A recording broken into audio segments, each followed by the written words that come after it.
welcome back to another video here on Maritime Harness News.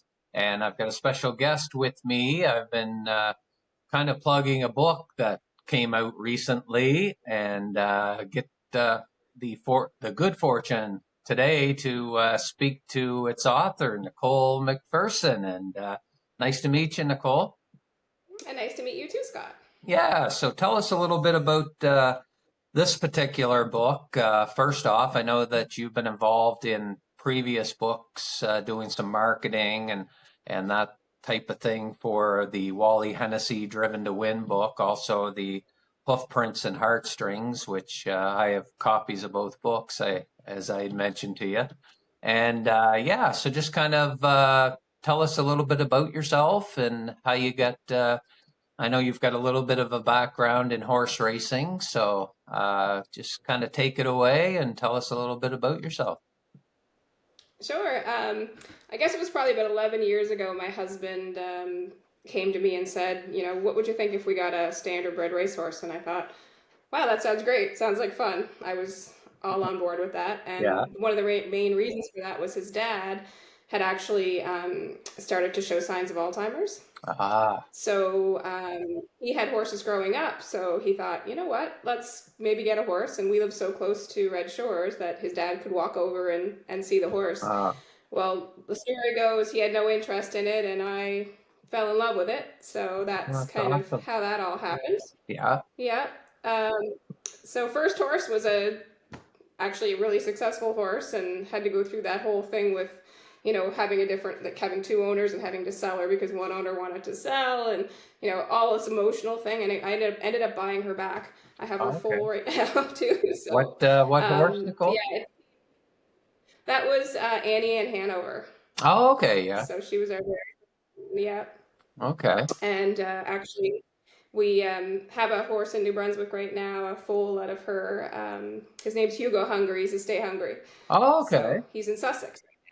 Yeah. He's the Stay Hungry sire, or Corey McPherson has a nice little filly there, Fitness First. Yeah, she races tomorrow actually in Summerside, and she's a Stay Hungry. She is. She's doing really well too. Yeah. So yeah, it'll be fun to see that tomorrow. I kind of try to follow them to see how they're doing. So yeah, which is pretty exciting. So exciting to get. We'll be excited to get him to start training in the fall. So looking forward to that. So yeah, that led to many horses, and I ended up meeting Larry Rosnitsky about, I guess it would be close to that as well, probably 9 years ago. Yeah. And started doing some marketing for him on a lot of the books. I started kind of helping out with the Forby book in the beginning, and then it went to, the Wally book and various others. Great experience. And I really loved the harness racing side of things, and thought, everybody's always talking about how to get children and youth involved in harness racing. And I thought, I'd love to write a book, but write it from the perspective of the horse. Yeah. Like the horse's life, So although there are a lot of facts in the book about the whole process from the farm all the way to the first stakes race, it's told from the horse. So, she goes to school, all those sorts of things. Funny story so Seahorse was born at Elm Grove Farms. She was one of the horses we had. And when she was born, she had a marking on her face of a seahorse. So that's how she got her name. Okay. My husband kind of argued with me on that. He's like, "You're going to call your horse Seahorse?" But anyway, that's how she got her name. She was a very determined. She was a small horse, but best personality of any horse I've ever had, and just a lot of determination. So that led me to want to write a book about her. And I wanted to illustrate it in a way that it was kind of like, a friendly, welcoming kind of, something that could be animated later if I wanted it to be. Yeah. And I told the story from being born at the farm. Farmer Bobby's in the book. That's based on Bobby Gordon. Bobby Gordon, yeah. Trainer Kenny, you can probably tell from the pictures. Yeah. Is Kenny Arsenault. Yeah. And yeah, and the book's dedicated to Tom Lynch, who was one of the owners of Seahorse and somebody who really loved harness racing. He passed away a few years ago. So, Oh, okay. Nice. yeah, she had a big impact on a lot of us. Yeah. And yeah, so I'm excited to have this book finally out, and with the help of my family and Larry Rosnitsky at Retro Media. So it's exciting.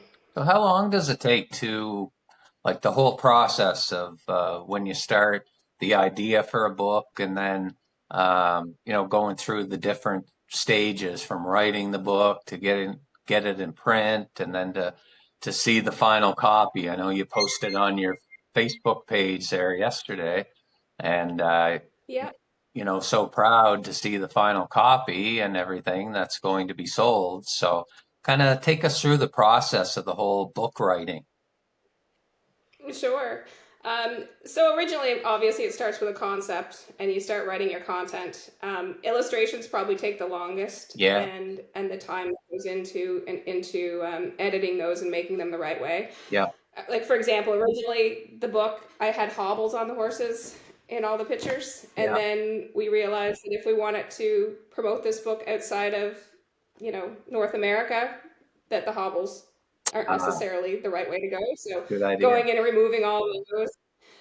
You work with editors, and you go back and forth. You make a lot of changes.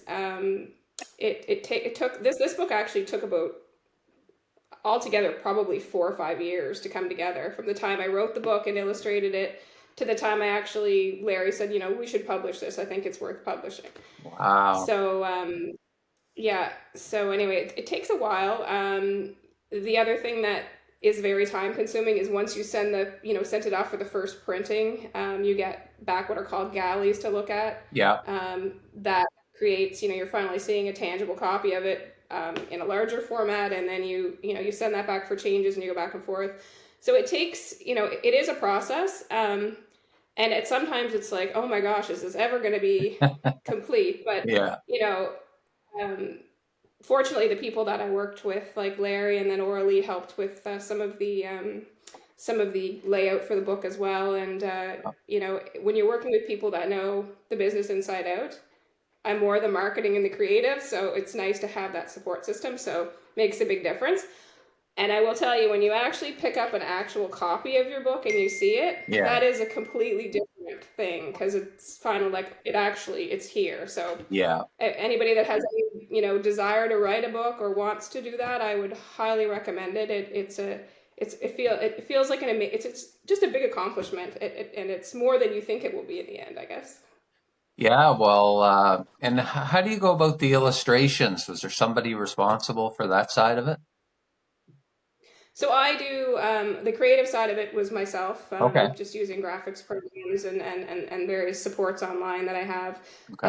And I actually drew out these pictures in the beginning, just as sketches, because I wanted to have her acting as an actual, you know, telling the story. So she's looking at her school books, she's having an ice cream cone with her mom after she, finishes racing, and Yeah. all of those things. So, trying to get, what is that going to look like, and how's that going to look like? How does a horse sit on a bale of hay?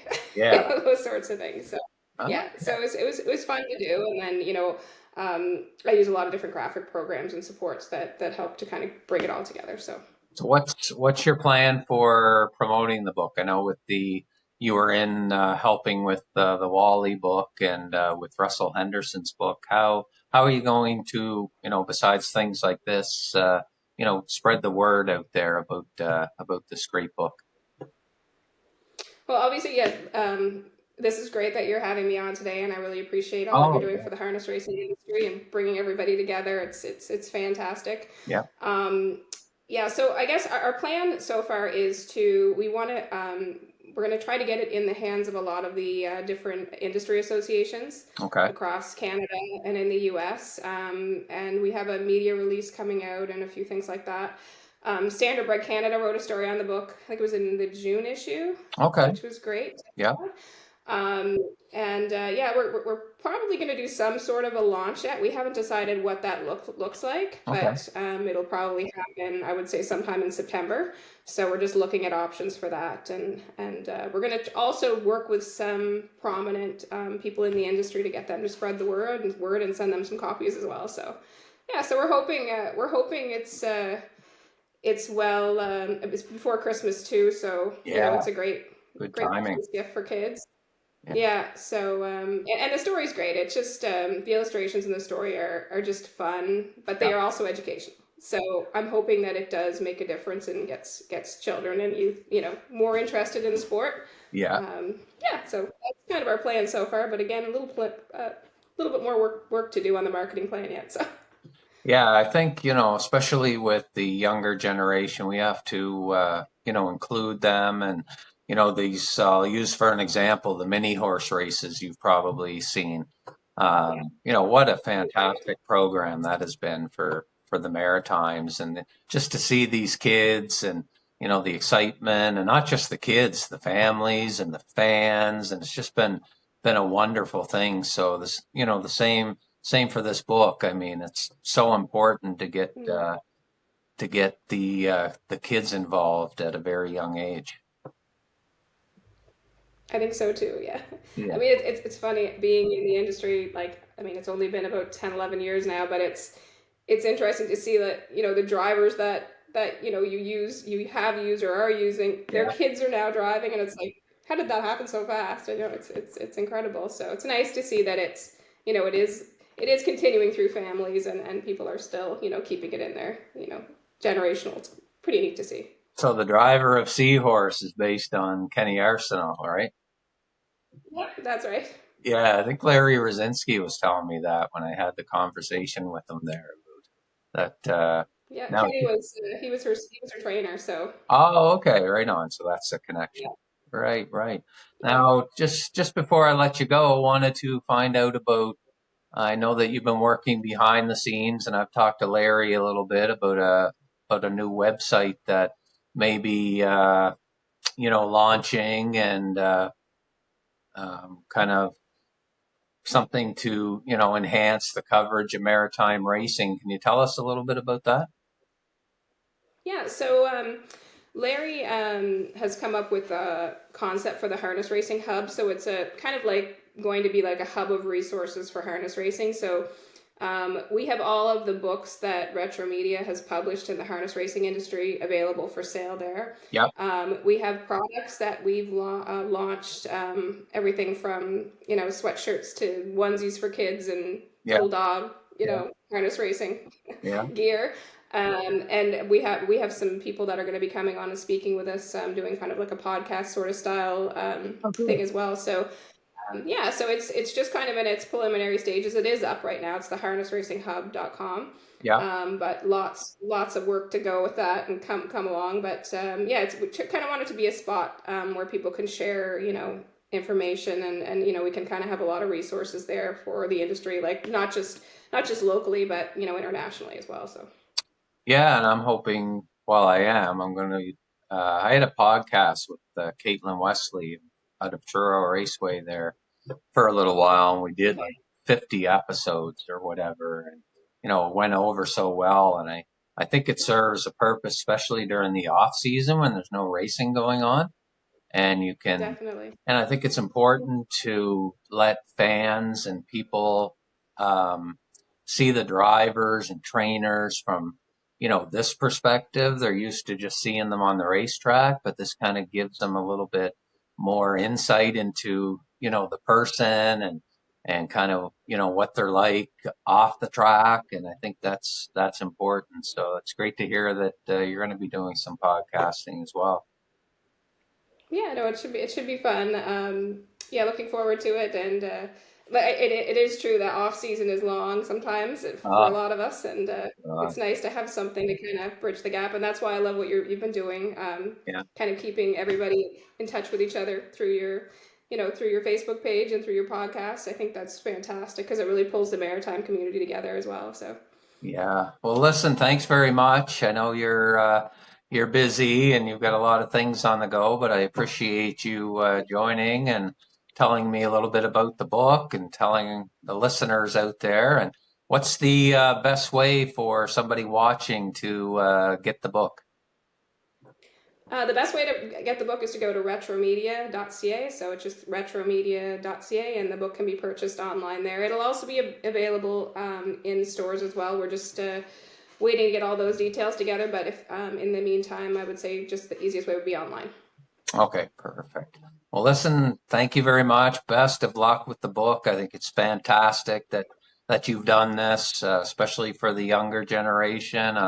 I'm a firm believer that, it's so important to get these kids involved and, from an early age. And, as you know, once harness racing gets in your blood, it's hard to get out of there. So, It definitely is. It really is. all right. Well, thanks for joining us, Nicole. Very, very appreciative. All right. Thank you.